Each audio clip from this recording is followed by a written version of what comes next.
The Morning Brew podcast with Jaffe and Razor, sponsored by Berkshire Bank Home Lending. Where you borrow matters.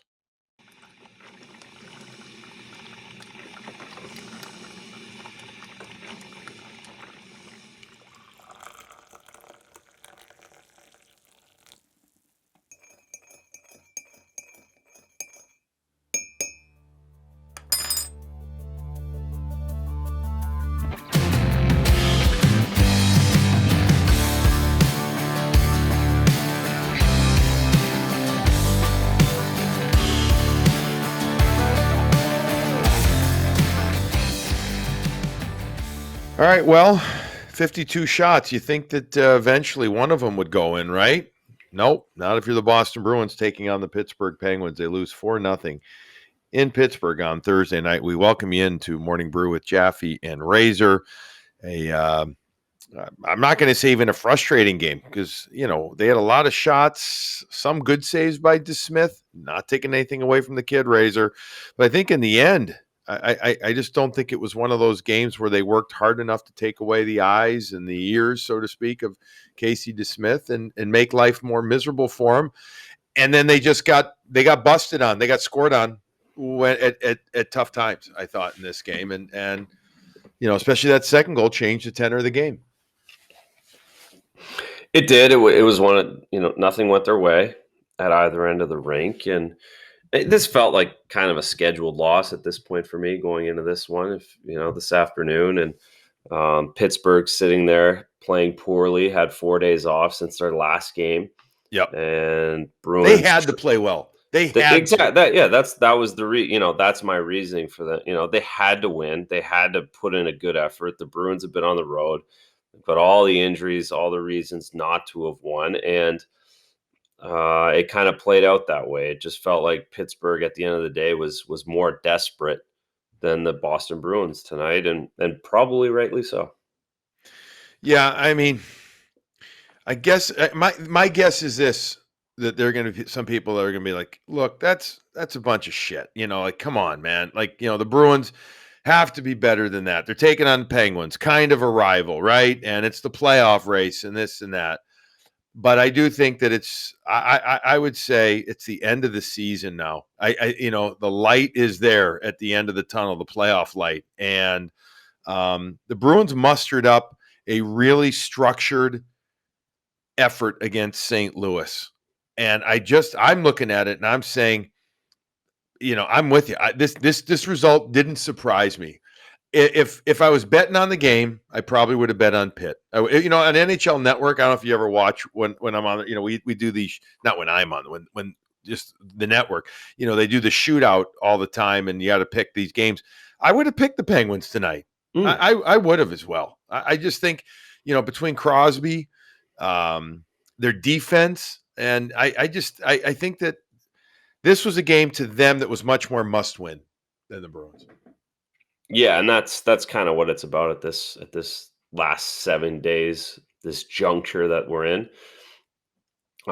Bruins probably will have one of those against a team that's higher in the standings at some point in the next week as well, whether it's the Panthers or the Maple. One of these games they'll say that they need it more and might give more of an effort. But yeah, it's the end of the year. The Bruins, it's all about health for this team. It is. It's all about getting these guys back in the lineup. There's not a lot that anyone in the lineup can do to change things come playoff time. I see them playing that good defensive structure like we saw St. Louis. I thought they had most of that again tonight. They didn't give very much up. And Bruce kind of spoke to that afterwards as well. And it's okay. They just got to get through the next 8 games or 6 games. They got to get everybody healthy. They got to get rocking and rolling. And it's not a big deal tonight. Bruce talked about wanting to get some saves, needing to get a timely save. What it would like.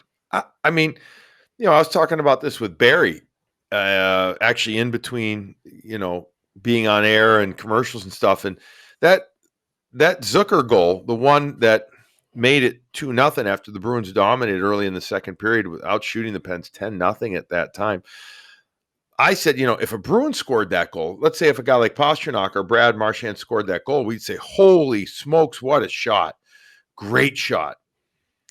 But, Bruins fans might say, I'd love that save to be made. I'd like that save to be made too. Well, the first one, though, if the first one goes in and Linus Ullmark's the one that gives it up, everyone's having a heart attack, right? Yeah. On the ice underneath his pad. Oh, my God. I mean, what a move. We saw some of those earlier in the season, and everyone went nuts on Linus Ullmark. So were you, okay, that leads into a good question, I think. So would you say the first goal would have liked that save than the second one? I still thought that was a hell of a move by Guentzel to get on the inside of Charlie Coyle, doing the old, move the puck in between the stick blade and the skates and brings it to the middle of the ice. Boy, is the kid good. Oh my gosh, is Jake Guentzel good? And it's not that he's underrated. I just think he's unknown. I do. Good hockey fans know who he is. I don't know if many hockey fans know just how freaking good he is. Yeah, no, he's good, and he's smart, and he understands the game, and he's smart enough to play with Sid. So if you can play with Sid and figure out how hockey works when he's on the ice, then you're a good hockey player and a smart hockey player, and he's going to get 40 goals again this season. Crazy. Quiet 40-goal season. Yeah, he's got it with the hat trick in this game. He's got 40 and then over 80 points. What a season. I mean, just spectacular. Let me ask you about the third goal, the goal that Guentzel scores, which is his second goal of the game. The one where, Letang makes a nice toe drag and then passes low slot seam pass to the other side. Does Jeremy Swayman come across too flat? Is that the right term? Too low instead of trying to stay up? He loves to go to the splits because he can. He's good at it. He gets real wide. But I feel like that, again, Barry and I were talking, brings the body forward an awful lot there. Is that the correct play there? This is where I need goalie 101. I don't think he knew Guentzel was back there. I think he thought that play was going to the middle of the net where there was 2 or 3 bodies right in front for a quick tip, goes all the way through. Don't think you recognize there was a seam play, and then he gets stuck down and forward, like you said. I don't think he really didn't recognize that play was going all the way through. That's kind of where I saw it from 30,000 feet. You'd have to ask him exactly, but it seemed as though it was a broken play. Carlo bobbles it, the whole thing. And you as a goalie, when I talk a lot about everything in front of you, and that's why it's so easy to play behind the Bruins, because you can see everything that's getting played, the way the system is, everything's out in front. Even if it's a seam pass, there's only one play. In that situation, it's a breakdown right in front, chaos happens, and you can't see the read. You can't see the play, and I think that's where Guentzel kind of got lost over to Swayman's left. I don't think he saw it, so he wasn't able to get there on his feet, wasn't able to get there with his body up because he just was kind of in desperation mode right off the pass from Letang. That's not an overly steep angle, not like crazy steep, but it's kind of steep. But Guentzel had no hesitation whatsoever. I guarantee you he's seen Crosby do that hundreds of times. Crosby's never afraid to shoot from that deep, from that wide. Malkin as well. Hey, Marchand, same thing. Not afraid to. Those guys, and they somehow make it work. And Guentzel did just that. Let's discuss the. You mentioned the Carlo bobble, the stretch play. There was another goal, the first goal too, that was off of stretch, and beg your pardon, the Zucker goal off of stretch. Bruins have an issue with stretch plays. They do. I had my buddy LG at the NHL Network get some numbers. Coming into this game, Razor, they gave up 13.3 stretch plays per game, which was 26th in the National Hockey League.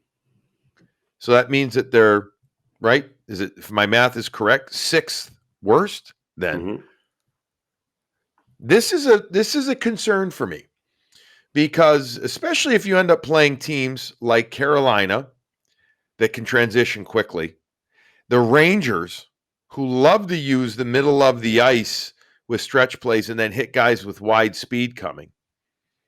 The Bruins have to be able to decipher and defend these plays better.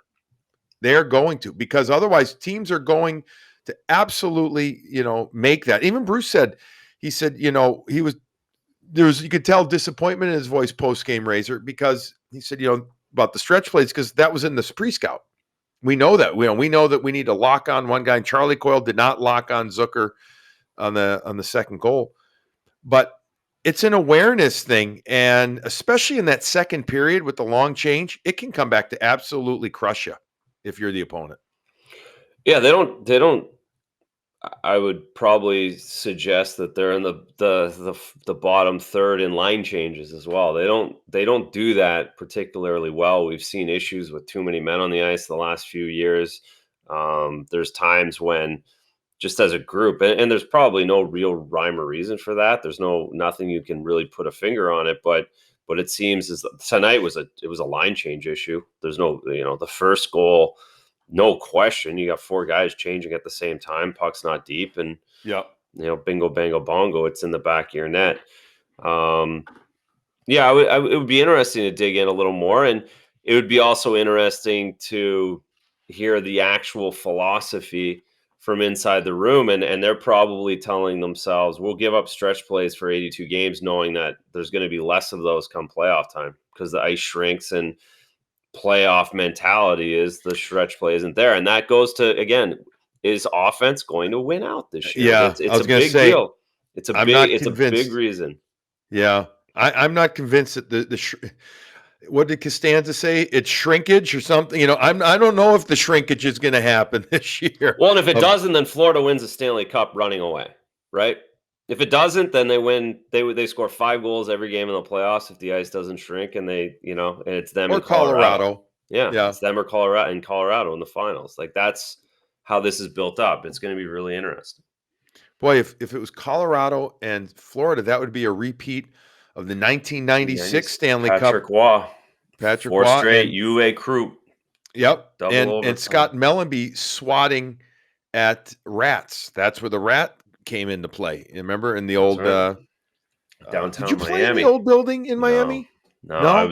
My first exhibition game was in the first game of that building wherever they are now in the swamp, Sunrise. Whatever it's called. I played the first game there, actually, which was wild. What's interesting about that area, to go on a little bit of a tangent, if you haven't been down to Sunrise for a game, is that trip to play the Florida Panthers can either be awesome, like on the beach, swanky hotel, nightlife, Las Olas, or it can be shit, and you're staying at it's not the Holiday Inn Select, but whatever it is.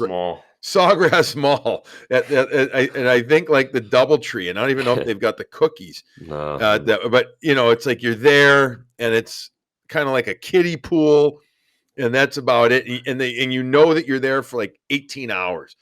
We used to come into town with the Atlanta Thrashers, even once in a while with the Islanders too. You'd fly in, even if it was just from Tampa. Then even if you got in at 12:30, they'd always, if you're just there for the 18 hours, they put you at the dinky place in the mall, and even the pregame meal. And this is coming from a broadcaster, not even a player. It's good. But that's one of those trips that can be really good or not. Anyways, back to the Bruins. I have a little concern, I will tell you, about the neutral zone. Like, they were so good in the neutral zone against St. Louis.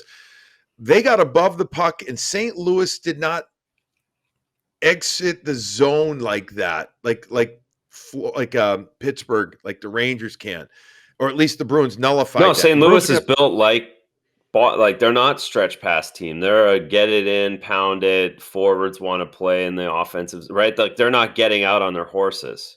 Yeah. Like these other teams are.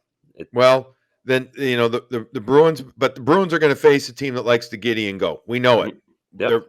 We know that they're facing one of the Rangers, the Carolina, Toronto, I guess, maybe Tampa, but how about Tampa throttling Toronto tonight? I think Toronto want to play Tampa. No, nobody does. Are you concerned at all about Patrice Bergeron? Are you concerned about where, not putting up a lot of points? not perhaps as noticeable at times. Brad Marchand was more noticeable in this game. He's only has 2 assists now in his last 9 games. But I thought, especially to begin the second period, he was absolutely hungry to score. I thought he was going to score. In fact, I did a couple of times. He had 8 shots on net in this game, a total of 11. But back to Patrice first. Are you concerned at all about him? I mean, I feel like they're watching his minutes too. He played in St. Louis, Razor, 15-25, which outside of the game against the Devils on March 31st, the Bruins throttled them when he played 13-54. That's the fewest minutes, the lowest ice time he's played since returning from his injury. And in this game, I mean, he played 16-54, so a little bit more, but just 2 shots on goal. Yeah, no, I'm not. I mean, I think everyone's been lauding going on about how he's going to win his 5th Selke and talking about how great his defensive is, and we show his back checks on Ness and so no, I'm not concerned with him. They should be cutting his minutes back as much as possible right now. There's no reason to play him. There's no reason to play any of these guys. They're in a complete holding pattern, and I think when Pasta comes back, when Lindholm comes back, they're going to use him. I'm more worried about Marchand because I think Marchand needs to score. I think he feels like he needs to score to help the team. Yeah. Patrice, I don't think, has that feeling. Patrice knows exactly what he does for this group. If he scores, great. If he doesn't score, he's going to win 75% of his face-offs. He's going to kill a penalty. Like, he's just going to feel good. You know, he'll know when he plays bad, but he also knows when he contributes in a bunch of different ways. So I'm definitely not worried about Patrice. I think all of this stems with the injuries they have and with guys out of the lineup and them not really feeling like it's go time yet. So I think they are trying to manage. I think Patrice also knows he can't get in the mix in games like this. He needs to stay on the outside. He needs to conserve a little bit, knowing that he is a little bit older and he wants to go on a playoff run. Yeah. He gets the benefit of the doubt. Right? He's smart enough to know what he needs to do, when he needs to push. Not the entire team can't flip the switch, but Patrice can. Yeah, and did you see the little hug he gave Brad today? Right there is worth the wait. That means he's also like worried about everybody else rather than him scoring a goal or scoring a shot. Like he's out there, and this is happening. Folks, like as they're out on the ice, I guarantee you he's thinking of ways to get Brad going while he's going 90 miles an hour out in an NHL hockey shift. Like that's how good Patrice is. He's probably trying to find ways within a shift to get Brad going. And that's taking away from his game a little bit. Yeah, he wants Brad to score too. He does. He wants him to score. Yeah. And I really thought Brad, who had 3 good chances early in that second period thrust, I kept saying, "Oh, he's going to score here. He's going to," like it had that feel to it. I'm telling myself, and maybe I'm willing myself to believe that this is actually okay because when he gets going on a bender again, a good bender, it's going to be watch out, Brad Marchand bender. Yep. We got to continue to make sure though that he stays on course, that he doesn't get roped into somebody from the Penguins pushing him into the net and then maybe a goaltender chirping him. I don't know if DeSmith chirped him or not. I don't know. He said something to him. Whether it was a chirp or not, who the hell knows? I'm sure he did. But, he just has to watch it. And hopefully hopefully won't do anything egregious whatsoever there. There were a couple of other players that I thought deserve recognition for better in this game. One of them I thought was Derek Forbort. He had that shift where he blocked 3 Sidney Crosby attempts at the net from the right wing side on the power play in the first period, and Forbort just kept blocking and blocking. He had 3 blocks in the game. Derek Forbort also had 4 shots on goal, and he played 17 and almost 17 and a half minutes. And I noticed him. I thought he was good. I did. I thought he played his role so efficiently and effectively in the game. And I mean, we understand what he is now. We've had him for a whole year, but I thought he did his job, and I hope he reminds me, or at least what he blocking shots in this regard. You remember Andy Sutton, big 6'6". He's a little bit taller defenseman, but Andy Sutts would block shots that same way. He would side saddle it, I called it. Instead of blocking it straight on with the shins, he'd side saddle it. We're seeing more and more guys do that, right? Well, Sutz built up all of the right side of his equipment significantly. His right pant leg, the side, especially had extra pad in it. The right shin guard had a fully, protected back of the leg thing. And his right skate did too. Because I haven't been able to be down in the locker room to check it out, I wonder if Forbort does. I hope he does, because otherwise his leg is going to be completely black and blue, just like the color of the pants he wore. But, it's interesting. These guys using the equipment managers, and this so well, can really tweak their gear. They can manufacture it after it's been manufactured to customize it even more so. And for a shop locker like that needs it. I also thought Tomas Nosek played pretty good in this game. 7 for 9 in faceoffs, 13 minutes on the ice, 3 shots on goal.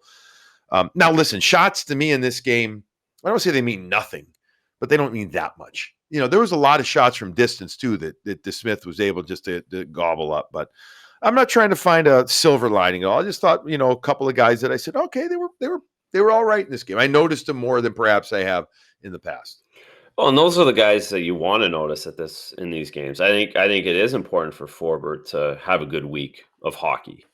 I don't think he can afford to flip a switch. I don't think he can afford to back into the playoffs. I think, getting an assist the other night in St. Louis, sifting it through for Taylor Hall. I think having a great game tonight, that goes a long way for him. And I've said it all along. For me, he needs to be in the lineup. He's the 5th defenseman that's in the lineup every game come playoff time. He's just has you need to him be. For the PK. You just do. Like I think I don't. For me, there's no doubt he has to be in the lineup all the time. So for him to feel good about his game is important. And Nosek, I'm sitting on Nosek. I don't want Nosek to score the next week. I don't want him to score the next 5 games. But I know he's going to score 2 goals in game 1. He's just going to. He's the guy he's my guy come playoff time. I'm taking him in my 10th round of the fantasy playoff team round. That's my guy, because I think he's going to break out and he's going to not score, but all of a sudden he's going to get 3 or 4 in the first round. Well, that would be glorious. Yeah. That would be really. But I think he can. Like, I don't think it's a stretch. I think he's played much better than not scoring since January 3rd or 2nd, whatever that number is. And tonight was another case of that. Like, he's good against good teams. He's good against other good centermen in the league. He really does step his game. Yeah, and I know that they mixed up the right wingers a bit, and Craig Smith got an opportunity to get up there a bit, and Bruce addressed that in post game. Butch talked about the Coyle line was struggling a little bit, which I thought they were. But I think when all's said and done, we know that Lazar will be on the 4th line with Nosek. I think it's an important spot there. Still not sure who the left wing will be. I got to imagine we see Anton bleed a little bit this week. I got to imagine. My guess is Foligno will get the nod to begin. Yes. That's my guess. That seems like that's the way, but certainly that's the one lever you can pull up front, because and again, we need to see. We've gotten to the point already where we forget about how important Lindholm and Pasternak are, right? Like, I think and not we. I just like everybody just recognizing the minutes those guys take and the situations that they put everybody else in these games. We need to see all of it together again, just to feel good too, I think. And the players do as well. The coaches do as well. Like, this is lingering on too much. Too long. Yes, exactly. It's been too long since we saw everybody play together, right? Like, forget. I forget it. I really do. Right. And that's why, and I still say that these guys need 3 games, if only for physical conditioning, but just mental. That look, what it's going to be, whether or not we get 3 games for both Pasternak and Lindholm remains to be seen. Let's quickly just take a minute here and take a moment to thank our sponsors that continue to help make Morning Brew with Jaffe and Razor possible. We'll start with Bay State Brewery, located in Worcester at 112 Harding Street. They are right attached to 2 hockey rinks and just 2 blocks from that new Woo Sox ballpark. I am going to get to that Woo Sox ballpark this year. It looks gorgeous every time I take a look at it. They've got lots of unique beers that they have been handcrafting and brewing since 2012. The Mikey Light. I'm back here. I'm reaching for the YouTube people. First of all, it's a sleek Mike Light, sleek looking can. Love it. I'm telling you, if it's a perfect after activity beer, go get it. Go try it if you can.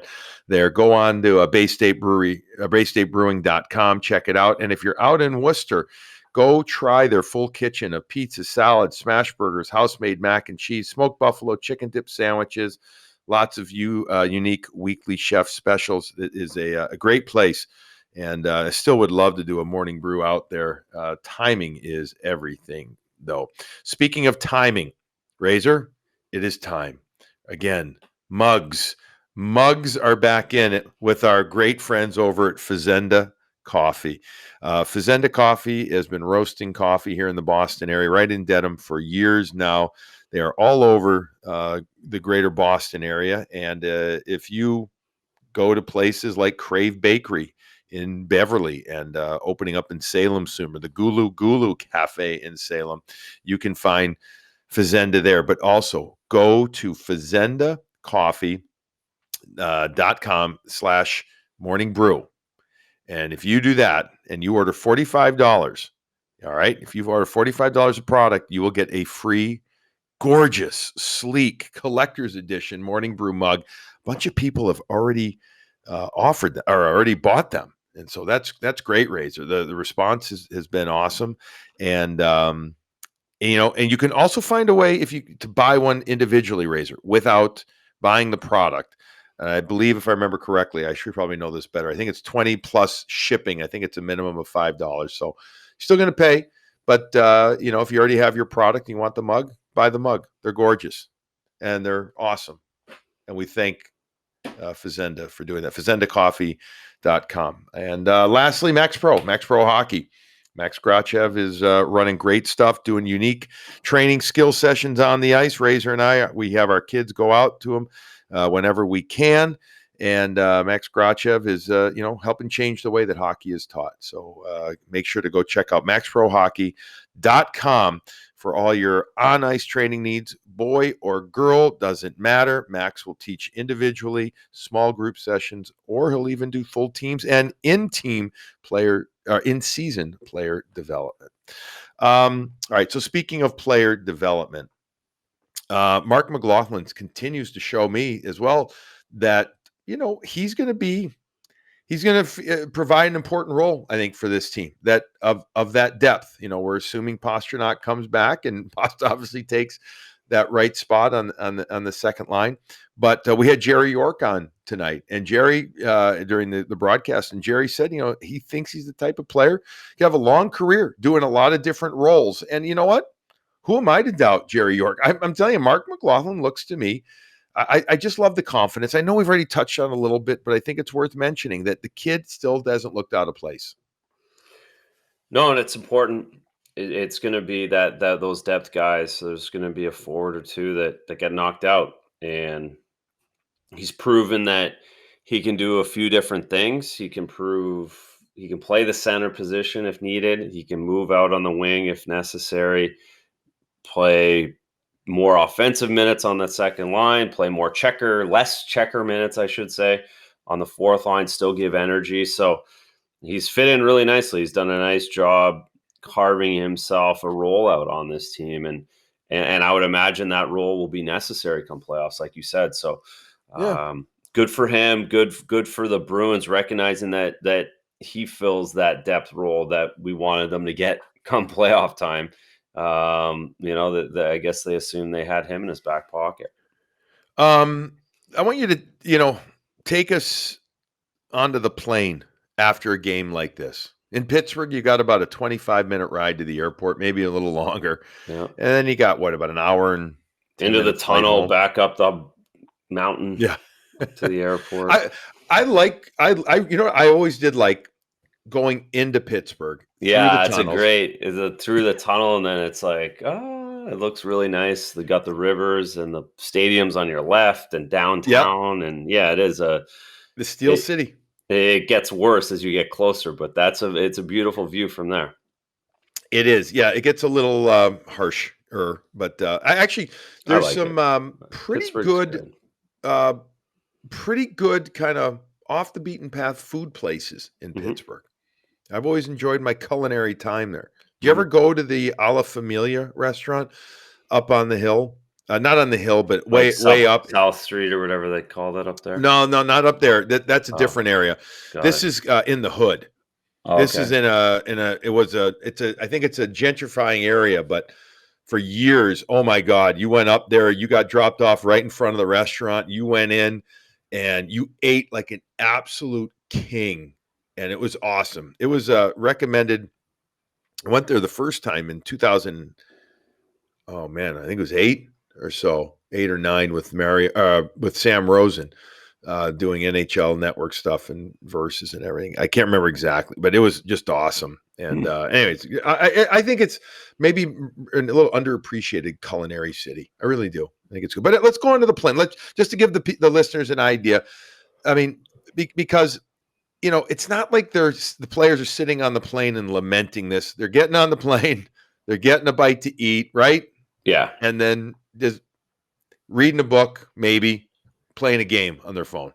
Yeah, bus is quiet. Bus will be really quiet after a loss, no matter where it is or what the loss is. It's always the bus is kind of the worst part of it.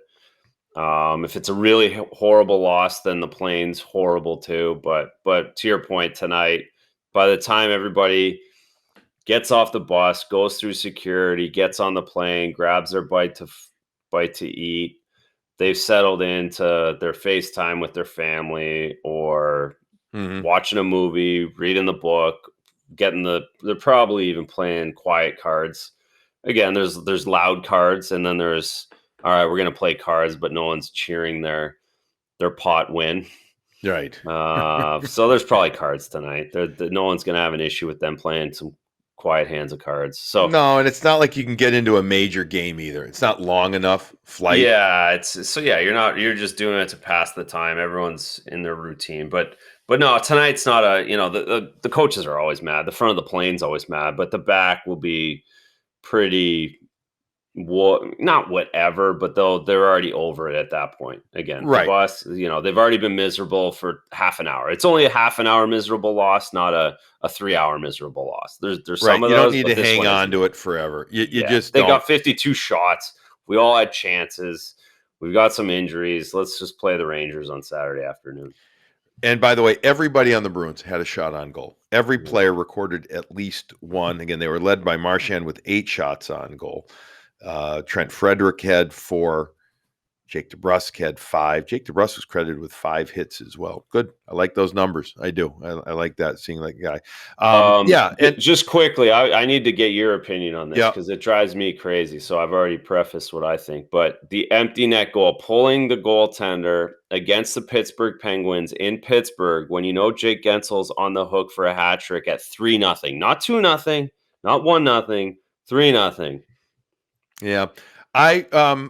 Two things. I was a little surprised he pulled him as early as he did the first time, right? And then he put him back in, and then they didn't pull him for a while, and then they pulled him again. I didn't think they were going to the second. I think they just figured, like, all right, we did it. Yeah, we didn't score. We tried. We had a face-off. Like, we did it. We tried it. Didn't work. All right, game's over. Drives me crazy. Giving that guy a hat trick at this point in the season for free drives me nuts. Yeah. And I like analytics. I like pulling the goalie early. I like pulling him with 7 minutes left. I'm all for that kind of stuff. But that one tonight, nuts. Yeah, that's the easy pass right there. Yeah. That's the toll booth with nobody in it, right? It's the new. I'm with you. I didn't think they were going to pull him again. Again, considering that they kept him in there when they could have pulled him the second time right away. So. No, I'm with you on that. I am. That's a goalie rant. It's a goalie rant. Yeah, and I get that too. I understand that too. All right. Well, speaking of goalie rants, we don't know who we will see in net for the Bruins on Saturday. Now there is no practice. At first, it was an optional on Friday, and then we got sent an email that there was no practice on Friday. So. I'll be curious to see if Ullmark gets the start. Now, it doesn't mean he can't take shots. I was just gonna say, how does that work? Like, do they have to like tell you guys that that it's an optional, or they just say no practice? But can they still have a practice without anyone knowing it? Oh yeah, I mean they absolutely can. Okay. Well, when they say no practice or media availability, what they're really saying is even if somebody goes on the ice, you're not going to talk to them, right? So most guys probably will be on the ice then. Oh, I don't think so. I don't think so. I think most guys are going to look. They played Tuesday with a morning skate. Some practiced Wednesday. Some they played Thursday with a morning skate. I think it's this time of year. I think most guys are actually going to take off on Friday totally because they got back-to-back Saturday, Sunday. And so I think that guys are going to show up to Saturday's game, and a lot of them have maybe gotten on the bike Saturday morning or something, or maybe a bike ride on Friday. That's what I'm seeing. I do not see anywhere near that many guys going out. Now, maybe a Pastrnak and Lindholm will go out and test it. And you'll have both goalies out on the ice for sure. Goalie's not going 2 days without getting shots. Well, again, if Ullmark's okay, he knows that he's starting. Maybe Swayman doesn't go on the ice. Maybe if Ullmark goes out there and gets his warm up in tomorrow, he has the guys rehabbing. Maybe I don't know, at first it was no practice, and then there was an update to it, and no scheduled practice or media availability on Friday. No pregame skate on Saturday, 3:00 game. Doesn't surprise me though. Again, they've been playing a lot. They've been traveling.